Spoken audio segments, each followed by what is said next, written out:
The National Competitiveness and Productivity Council (NCPC) continues its proactive approach to legislative reform, building upon the recent enactment of the Security Interest in Movable Properties Act. Currently, the Insolvency Bill, having completed its initial reading in the House of Parliament, stands as the next significant step.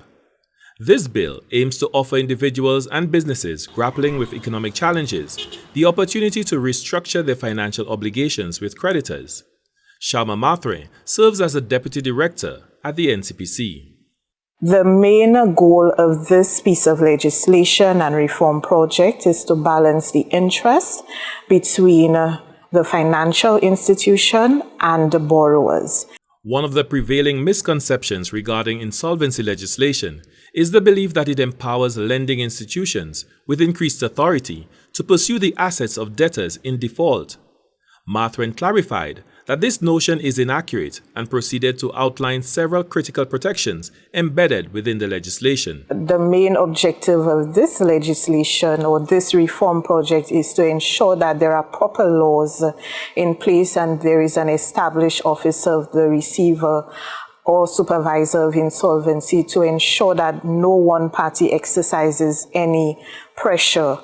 Now, when you have insolvency legislation and an insolvency legal framework in place, what it does is that it ensures that financial institutions are able to recover the monies lent to the general public, and that has a downward impact on the cost of borrowing, or simply put, the interest rates on your mortgages, on consumer vehicle loans will be a lot less.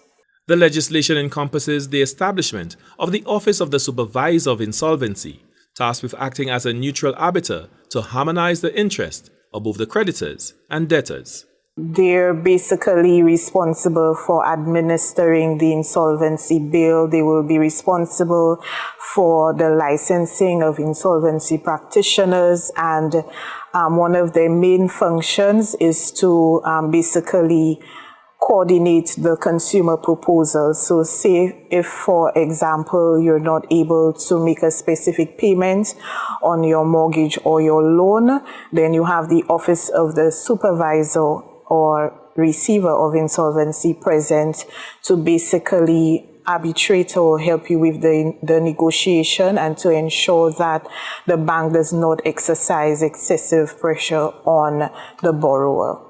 The development of this legislation has seen extensive engagement from various stakeholders, with technical assistance from the International Finance Corporation (IFC).